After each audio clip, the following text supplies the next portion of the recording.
Hello guys, isang tips na naman sa ating mahabang pantalon.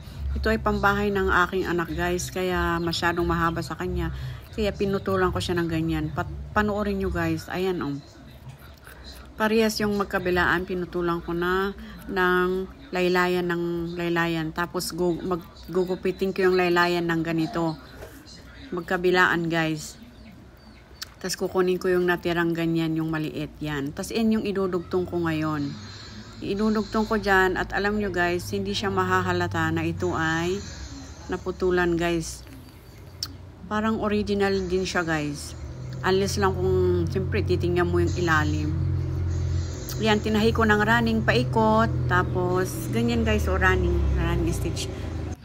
At pagkatapos nyan guys ay tagal naman, ilalak ko siya guys.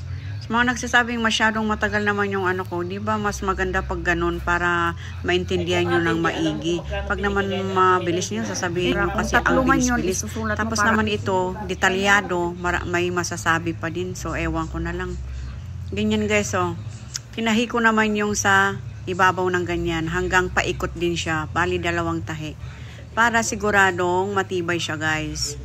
Ayan, at pag yan, nilak ko din, binaliktad nyo yan, hindi siya mahahalata, diba?